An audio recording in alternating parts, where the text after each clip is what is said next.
these strategies is that it can be easily replicated on their own notebook paper. So once they start getting used to them, it doesn't have to be a special handout that they need. They can start using it for different subject areas when they're planning writing. On the very front page, there are some other ones that might be helpful for your students as well. I really like number 3 and number 4, so ideas, details, showing, and not telling.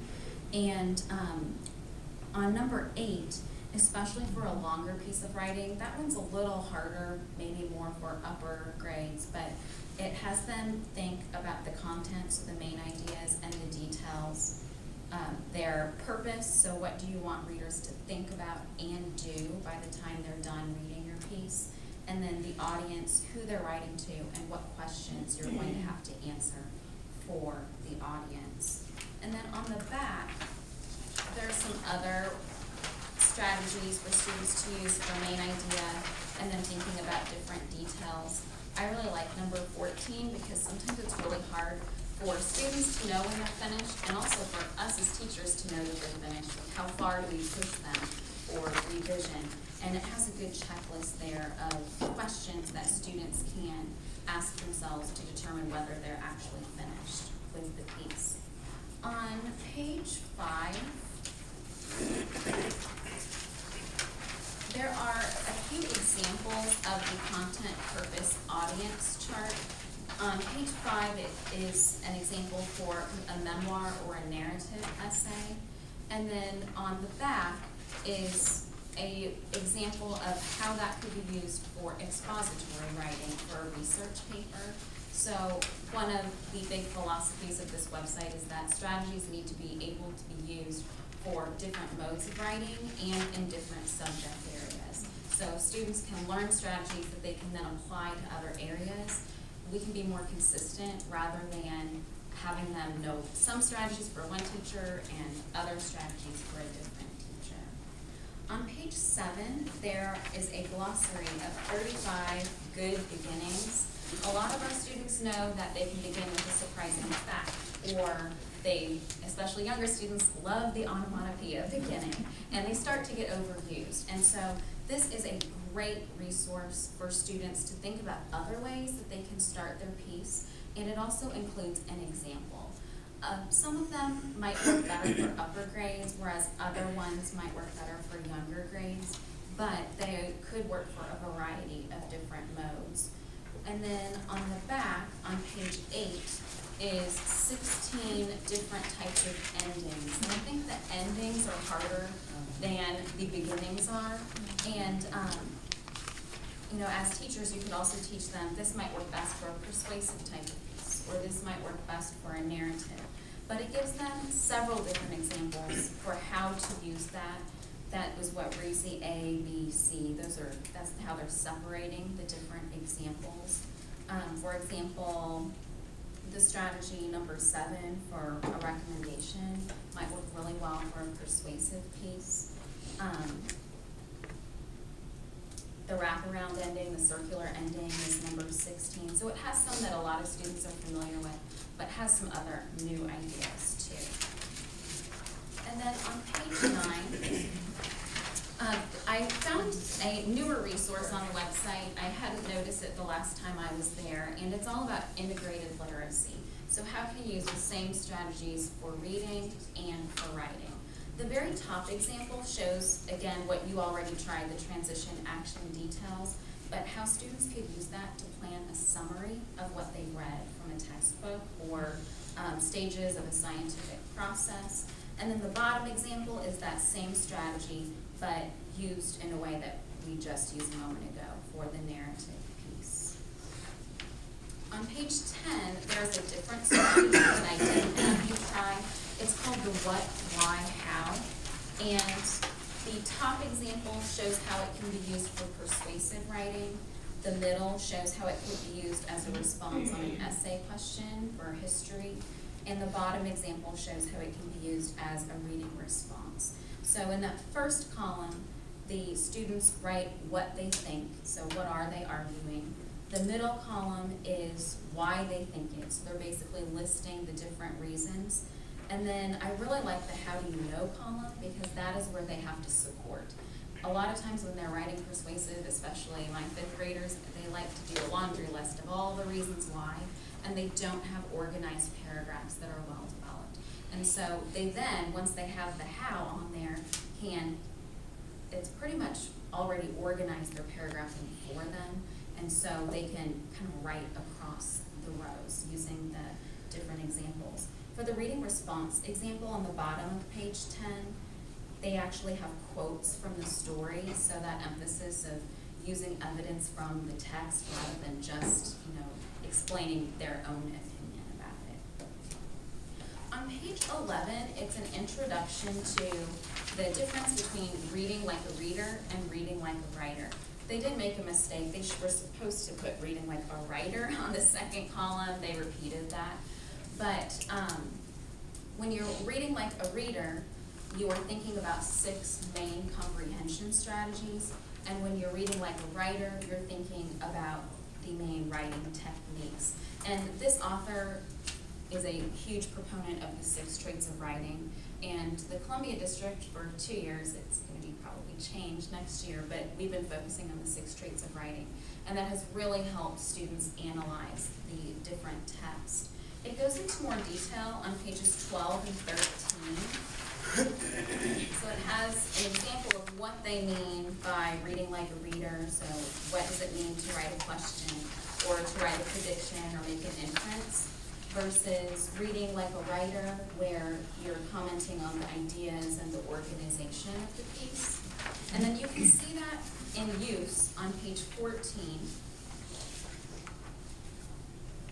The very top example is how that strategy can be used for fiction, and the bottom example is how it can be used for nonfiction. On the fiction example, so you can see this text in the middle, and then there's a student's response for reading like a reader and a student response for reading like a writer. Now, that would be a lot to do at one time. I think the read like a reader would be especially hard to teach students because it's so open-ended versus, having, to make an inference from just reading a text can be really, really hard. So I think a lot of modeling would be needed. I like the read like a writer response better, personally, and I think that my fifth graders would do a really good job with writing a statement for each of those 6 traits of writing, as long as it was modeled a lot beforehand. And I liked how they showed that comparison about how it can be used with nonfiction too. So again, that consistency piece of trying to figure out how those strategies can be used for different types of writing. And then pages 15 and 16 answer the question of what is good writing. On page 15, that one is for beginning writers, and the back is maturing writers. They're pretty similar. Obviously, the one for maturing writers has more detail on it and a little higher vocabulary, but this focuses on the descriptors of each trait of writing. What I like about the beginning writers page is it has completions on it, so students, while they're self-assessing, can ask those questions to themselves and finish the sentence to figure out what they could revise. So for ideas, it says the one most important thing I want my audience to know is, and so the students could finish that sentence so you could know whether they can identify that on their own or not. I also thought that the little blanks on here could be used either as a checklist, or it could be a yes, no, or it could even be given a numeric if you were using this as and giving a grade for evaluative purposes. It could be like a 1, 2, or 3. And then the back is usually the one that I show my students just to help them with their own revision. I usually have my students choose an area that they're wanting to focus on, and then they ask themselves those questions. So if they are noticing that they need to work on organization, they can read in a pretty conversational tone. They can understand what those questions are asking them. So I love those 2 organizers. And then on page 17, one whole booklet on the website is called The Writing Process. And then usually towards the end of the PDF file, it'll have what they call the organizer, where they have everything summarized. And So I underlined the key ideas that I thought were helpful, thinking about the entire writing process. I especially liked the emphasis on pre-writing and how towards the bottom it says that that has done more to improve the quality of writing than almost anything else, is making sure all of their ideas are planned out. And then I also thought on editing, where he always makes sure that he has the student hold the red pen when they're working on editing. And then for publishing, I also thought it was interesting where he said that it makes a difference in the quality of their work, which I definitely see that with my own students, but it's sometimes hard to try to get through to the publishing process with a lot of pieces during the year. And the very back page is from their booklet that's called Writing Across the Curriculum. So if you teach a content area instead of writing, that would be a really good resource. So this compiles everything that it talks about. The topic equations, which is the second box on the page, has an idea about how you can link students' interests to whatever unit you're studying. So if the student enjoys baseball and they're studying World War II, then they could maybe do a research paper on the shutdown of Major League Baseball, famous players who were drafted, women's professional leagues. Or if they're interested in movies, they could do a research paper on propaganda films. So I thought that was an interesting way to try to have students write about a certain topic, yet have their interest included too. The third box is roll your own writing, which is really similar to the RAP strategy that someone presented a few times ago.